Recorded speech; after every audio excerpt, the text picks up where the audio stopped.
That's the first game I made that people were playing behind my back.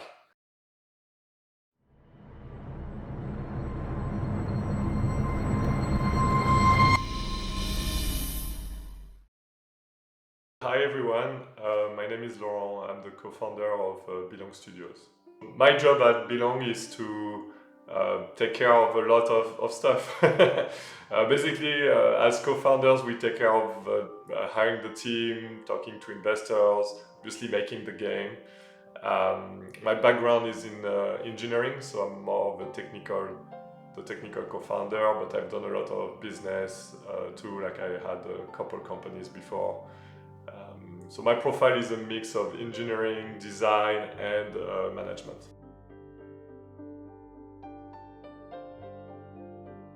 My profile as a game developer is more of a jack of all trades. I started making games by making art actually. My friend was programming and I was making artwork, so I started in 2D, 3D.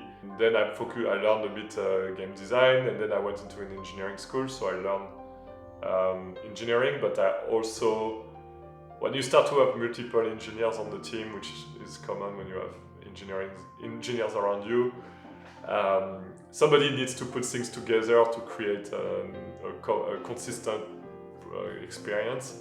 So that I usually gravitate to that because I love collaborating with different people and building stuff. Like for me, making games is like a Lego. It's like you take a lot of different pieces and you put them together to create a fun, entertaining result.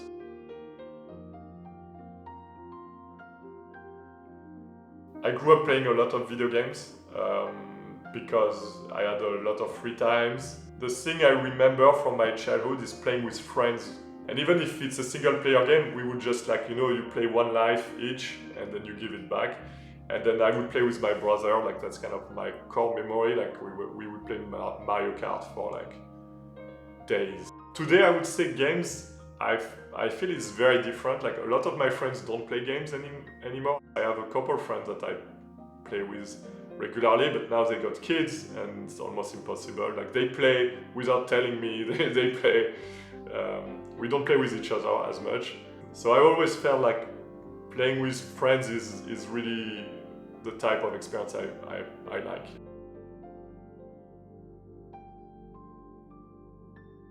Yeah, I made a lot of Pong style games. So for some reason, like with a friend of mine, we were obsessed with Pong and we were making like very simple games on Windows 3.1. And as soon as I learned programming, I made a game from scratch, which was like a Tron game. If you play alone, it's not very interesting, but I quickly made a multiplayer version of the game where you could play on one keyboard, you could have 4 players. That's the first game I made that people were playing behind my back.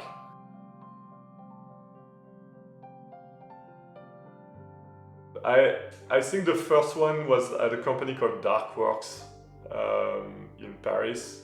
They did a game called Alone in the Dark 4.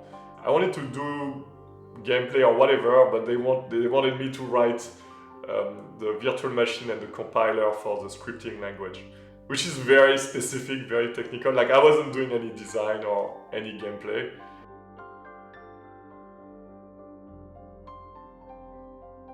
I wasn't really trying to make games. I just felt it was very hard to get into games. There was like, if you talk to people in games, they didn't seem happy either. It didn't really excite me. One of my internship was at a game company, and I wasn't sure I really enjoyed it. I was more into the technical aspect of making game engines. It's kind of curious. I wasn't really saying, oh, I need to work in games. But then I joined Ubisoft, and that was really what got me into what games could be, like really. So I realized that playing games as a kid, that was kind of my pastime. I've learned a lot, but I had to learn a lot, a lot more to make good games. So I had an understanding of games. It doesn't mean I could make a good game.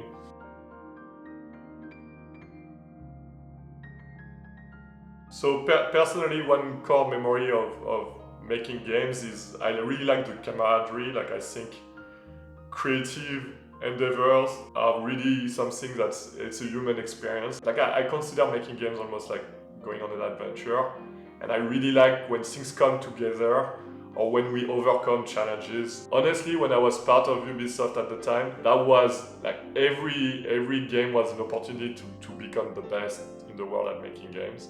I would say like the game that changed everything for me was like the Far Cry Instincts game that I worked with Alex on and other great friends on. I think we really challenged each other, we really wanted to make the best game, and we really sat together and looked at every problem to solve as a team, and that was really a fun experience. So I have great memory, and that's also like a moment where you build relationships that last for life. Like for example, that's where I met Alex.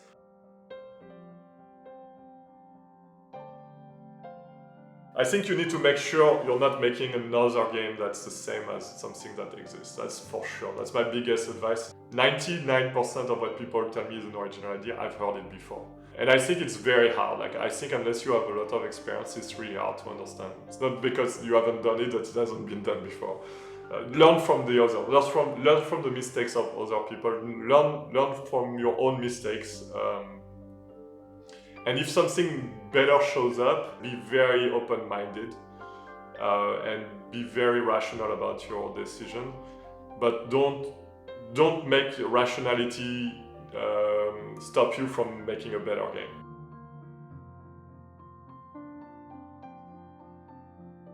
I think I'm very flexible in terms of games. Like I don't have anything I don't like. I like games where there's a bit of immersion, like you really are in the world and your interaction are meaningful to the world. So I think that would be my favorite game, but it could be like Mario 64, which is like an amazing game to play. It could be a Zelda game on Super Nintendo or Game Boy.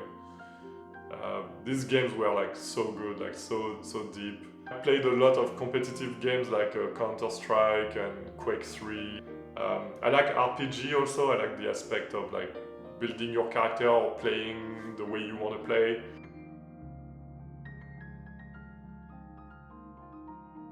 I would say it's quite hard to have other hobbies. Like I watch a lot of TV shows and movies. I also program for fun on other like small projects. So it's just keeping myself like intellectually stimulated, and then stories, like something to share with my wife. I like watching movies that she likes and TV shows that she likes. That's something I do in my free time. But the absolute latest I've watched is Solo Leveling. It's like this Korean, Japanese produced anime. I know my wife is like, I can't even watch that, so that's the downside. Like, but she could watch Death Note. Like, if my absolute best anime that everybody should watch, even if you don't watch anime, I would say Death Note is like the most accessible one.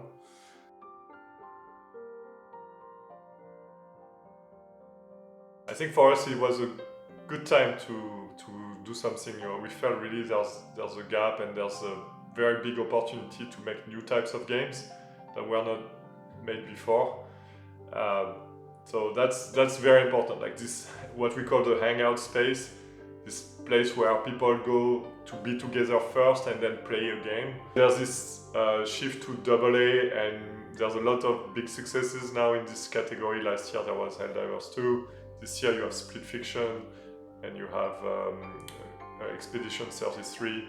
So that's to us a signal that okay, smaller games can now have big successes in the market. You don't have to compete on the same court as the $100 million plus budget games. So with all that, that's why we decided to start Belong Studios with Alex. I hope you get to watch the big intro video and you watch his video to understand a bit his background. Yeah, and don't forget to join us on Discord. You can ask your questions there and we'll answer. So, like, see you in the next video.